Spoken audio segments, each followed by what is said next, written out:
What a beautiful day to be filming outside.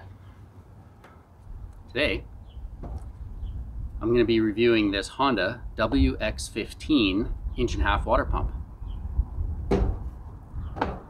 So, if you're a small-scale gold prospector, hence why I'm reviewing this on top of a high banker, this is the absolute Cadillac of pumps.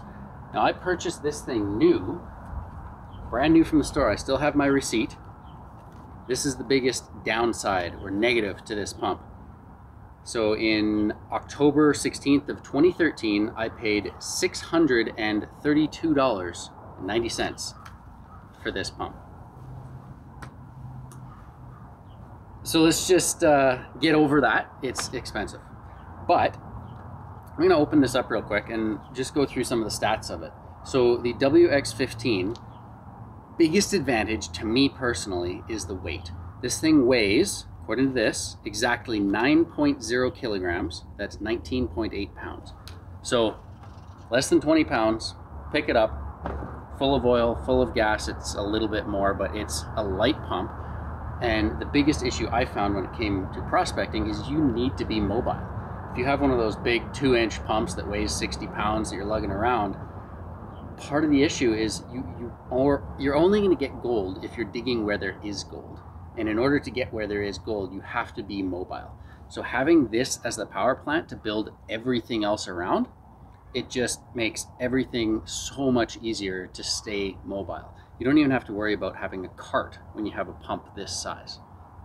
It has a fuel tank capacity of 0.77 liters. That's 0.2 of a US gallon. As far as the actual fuel use is concerned, if you head out for an entire weekend and you're running this throttle hard, a 5-liter jerry can, and you have no issue as far as fuel for an entire weekend. I believe this thing will run pretty much all day if you're just idling it. I used to use a rough top conveyor belt, sort of like what's in a Gold Cube. Just idling the pump, it would last forever, but when you are running it hard, you will need to fill it up from time to time. And let's see, it's 1.6 kilowatts or 2.2 horsepower. It's a little 4-stroke engine. It's quiet, it's efficient, and best part about this is, like I said, I bought it in 2013. It's currently 2020. I have not run this pump since 2016, which means it has been sitting for the last 3.5 years without being run.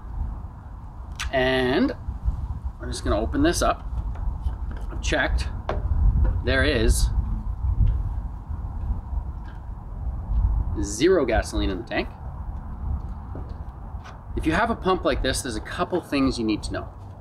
First of all, first and foremost, is there's a seal in the pump itself, and that seal will burn out and wear out a heck of a lot quicker if you run this pump without water in it.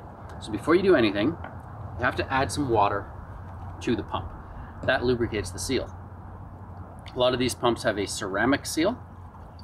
This pump has a silicon carbide seal, which is supposed to last a lot longer, although I do believe it's about a $50 part to replace. You can get pumps like this using the same engine, but they kind of look like a turbocharger. Those pumps, you need to have something called a foot valve in order for it to prime. That's one of the things I actually really like about this pump, although it puts out slightly less gallons per minute. I believe it's 240, there we go, 240 liters per minute. And if I go back to that same page, just to give you the, there it is, discharge of the pump, 240 liters per minute, which is 63.4 US gallons per minute, or 52 imperial gallons per minute. That's more than enough water to run a 12-inch high banker, and you can do the math for whatever you're transferring. There's a lot of water this thing moves. So we've primed the pump, so we're not going to do any damage to the pump. I'm now going to add gas. If you have any small engine, whether it's a lawnmower, a weed eater, or this water pump, there's a couple things I recommend, which will really help you out when you're starting it back up. First is with all of my little pumps, I like to run premium fuel. You don't need premium to run this, but at least when you're putting it away at the end of the year, you do want ethanol-free gas. All right. If you do have ethanol in your gas and you let it sit for 6 months over the winter, it tends to varnish up in the carburetor and you'll plug all the little jets, and it ends up basically being the thing that kills most small engines. So if you can run ethanol-free gas, sometimes the pump itself on the premium will say ethanol-free.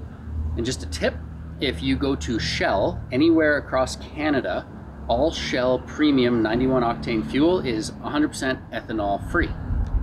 Next, when you finish running your last tank of gas for the season, you don't actually have to drain the tank, but there's a little fuel petcock right here. So you can turn that off. So with it running, turn the fuel off until the pump dies. That'll empty your carburetor so you don't have any evaporation going on in there plugging up the carb. So right now I've just turned the fuel back on. I'm gonna put the choke on. I think that's on. My throttle is right down low. Turn it on. So again, 3.5 years, this thing has not run. I don't actually expect it to start on the first pull, but let's see what happens.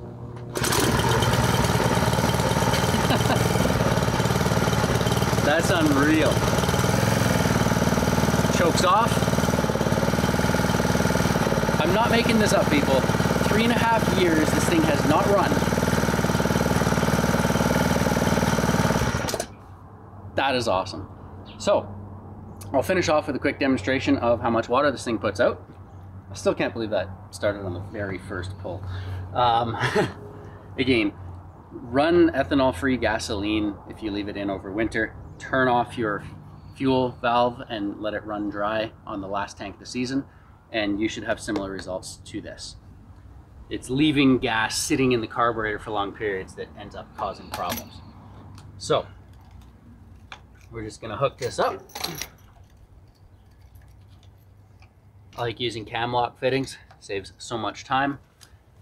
Just any intake, this has a nice fine screen to keep all the muck out of my high banker. And the way this works is, so long as this is full of water, you're not going to ruin your seal.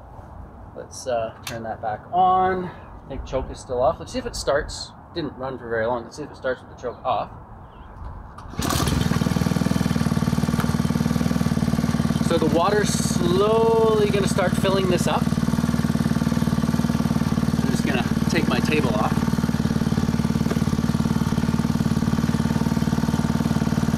Once the pump is primed,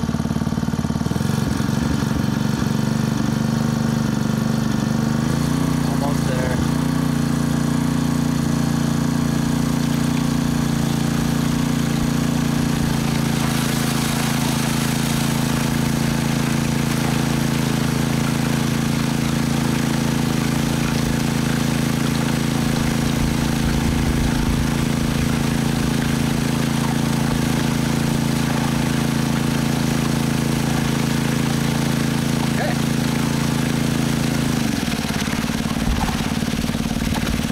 That's down to an absolute idle. I'm just going to pick up the camera and sort of show you the water flow here running at idle. And keep in mind, because I haven't dialed in exactly the number of holes in my spray bar, you're going to be able to see a lot more water flow than this if you actually open up that spray bar. So what I have here, this is the spray bar. I've got a lot of really small holes on there, so that'll be restricting it a bit. Now, I'm going to crank things up a bit.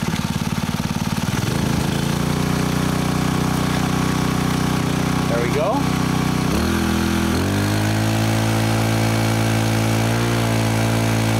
Wide open throttle.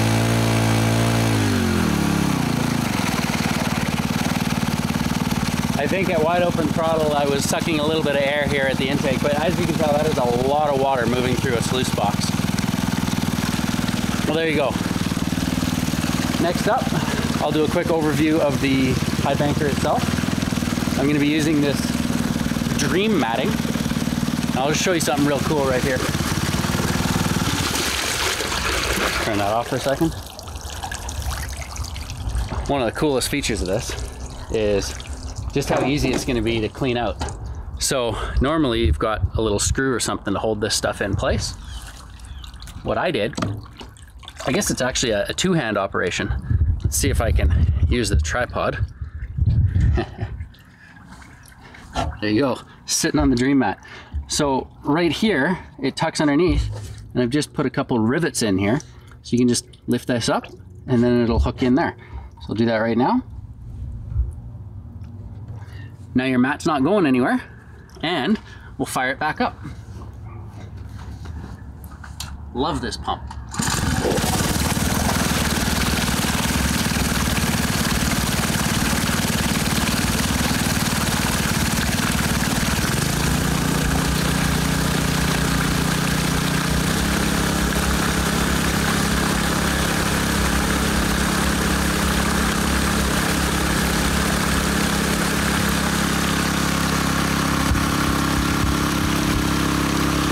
So there you have it. Running about half throttle right now. Should be plenty good. Still some work to do on the high banker.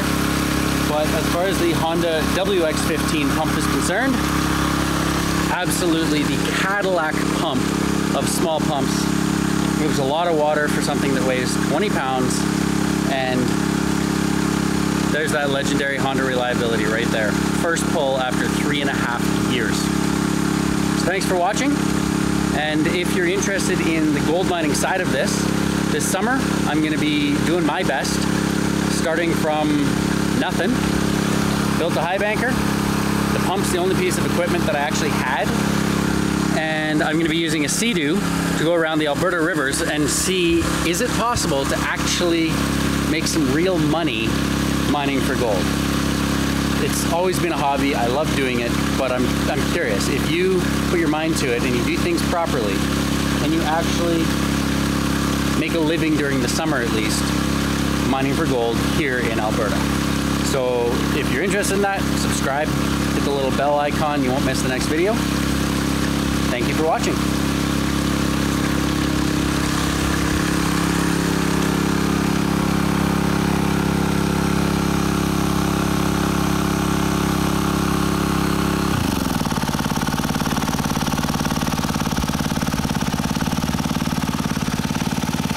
Sitting right next to it, and I'm talking in a normal voice. Gotta love it.